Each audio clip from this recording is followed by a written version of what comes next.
সপ্তম pay commission গঠন নিয়ে খুব গুরুত্বপূর্ণ একটি আপডেট আজকে আমি আপনাদের সাথে শেয়ার করতে চলেছি।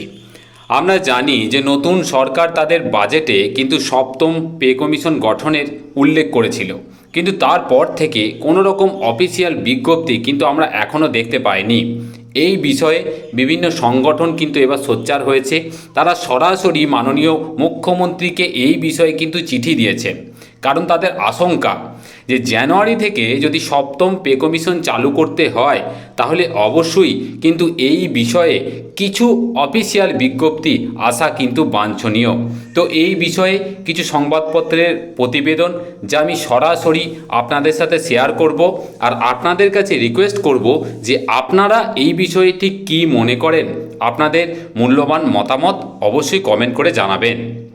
দেখুন, এটা আমি যেটা শেয়ার করছি সেটি আনন্দবাজার.com মানে আনন্দবাজারের যে অনলাইন যে পেজ সেখান থেকে শেয়ার করছি। সেখানে কি বলেছে না, সপ্তম পে কমিশন গঠন নিয়ে ধোঁয়াশা, বিজ্ঞপ্তি জারির দাবিতে মুখ্যমন্ত্রী শুভেন্দু অধিকারীকে চিঠি শিক্ষক সংগঠনের। এখানে মূলত যেটা বলেছে যে সপ্তম পে কমিশন গঠন করা হচ্ছে, যা 2027 সালের জানুয়ারি মাস থেকে কার্যকর হবে। সরকার এই বিষয়ে বিশেষ জোর দিলেও আজ পর্যন্ত কোনো সরকারি বিজ্ঞপ্তি জারি বা প্রকাশ করা হয়নি।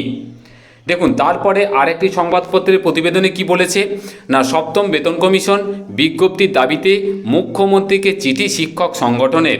এটা আমি ডিটেলসে অতটা পড়ছি না, দীর্ঘায়িত করছি না, কিন্তু মূলত এখানে যেটা বলেছে যে রাজ্যের বাজেটে যে পে কমিশন যেটা গঠনের যে একটা ঘোষণা করা হয়েছিল, তো সেই বিষয়ে এখনও পর্যন্ত কোনো অফিসিয়াল বিজ্ঞপ্তি না আসায় চারিদিকে কিন্তু একটা বিভ্রান্তি তৈরি হয়েছে, এবং সেই বিভ্রান্তি কাটানোর জন্য বিশেষ কিছু সংগঠন, বিশেষ করে বঙ্গীয় শিক্ষক ও শিক্ষাকর্মী সমিতি নামক যে সংগঠন, তার যে রাজ্য কমিটি, সেখান থেকে সম্মানীয় স্বপন মণ্ডল মহাশয় তিনি কিন্তু মুখ্যমন্ত্রী শুভেন্দু অধিকারী মহাশয়কে চিঠি দিয়েছেন, এবং চিঠি দিয়ে তিনি বলেছেন যে বাজেটে ঘোষণা করা হয়েছিল যে 2027 সালের জানুয়ারি থেকে কার্যকর হওয়ার লক্ষ্যে সপ্তম বেতন কমিশন গঠন করা হবে, কিন্তু এখনও পর্যন্ত কমিশন গঠন সংক্রান্ত কোনো সরকারি আদেশ বা বিজ্ঞপ্তি কিন্তু প্রকাশ হয়নি।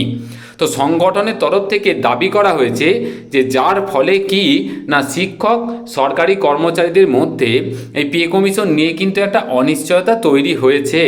কমিশনের চেয়ারম্যানকে, সদস্য কারা, আদৌ কি কমিশন গঠিত হয়েছে কিনা সেই বিষয়ে কিন্তু এখনও পর্যন্ত কোনো স্পষ্ট তথ্য কিন্তু নেই। চিঠিতে আরও বলা হয়েছে যে দ্রুত বিজ্ঞপ্তি প্রকাশ করা হলে কর্মচারীরা তাদের দাবি দেওয়া সংবলিত যে স্মারকলিপি সেটাও কিন্তু সময় মতো কমিশনের কাছে জমা দিতে পারবেন। শিক্ষক সংগঠন সরকারের কাছে দ্রুত প্রয়োজনীয় নির্দেশ জারি করে বিভ্রান্তির যে অবসান সেটা কিন্তু ঘটানোর জন্য আবেদন জানিয়েছেন। এর পাশাপাশি তারা আরও বলেছে যে বকেয়া মহার্ঘ ভাতা এবং সপ্তম বেতন কমিশন চালু করা রাজ্য সরকারি কর্মচারীদের একটা দীর্ঘদিনের দাবি। তো সরকারের প্রথম পূর্ণাঙ্গ বাজেটে এই দুই বিষয়ে প্রতিশ্রুতি কিন্তু দেওয়া হয়েছিল। দেখুন, এনারা যেটা দাবি করেছেন সেটা কিন্তু একদম খুব গুরুত্বপূর্ণ, কারণ হচ্ছে যে বাজেটে যেটা পূর্ণাঙ্গ বাজেট, যদিও আমাদের সম্মানীয় মুখ্যমন্ত্রী বলেছেন যে এটা কিন্তু 8 মাসের একটা বাজেট, পূর্ণাঙ্গ এটাকে হয়তো বা ধরা চলে না, কিন্তু বিষয়টা হচ্ছে যে পে কমিশন যে গঠনের যে একটা ঘোষণা হয়েছিল, তো তার বাস্তবায়নের জন্য কিন্তু একটা অফিসিয়াল বিজ্ঞপ্তি অবশ্যই প্রয়োজন। তার পাশাপাশি পে কমিশন যদি গঠন হয়ে থাকে তাহলে তার যে সমস্ত পদাধিকারী আছেন, কে কোন পদে আছেন সেগুলো জানানো অত্যন্ত প্রয়োজন।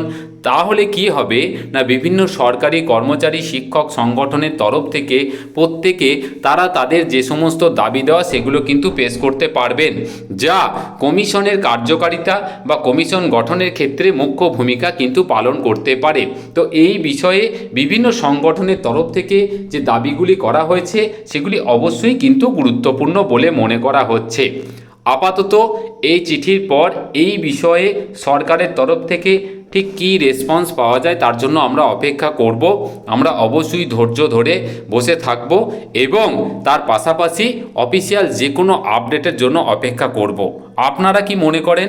আপনাদের মূল্যবান মতামত অবশ্যই জানাবেন, আর চ্যানেলে নতুন হলে অবশ্যই চ্যানেলটিকে সাবস্ক্রাইব করবেন, ভিডিওগুলো বেশি করে শেয়ার করবেন। পরবর্তী আপডেট নিয়ে আবার আপনাদের সামনে হাজির হব। খুব ভালো থাকবেন।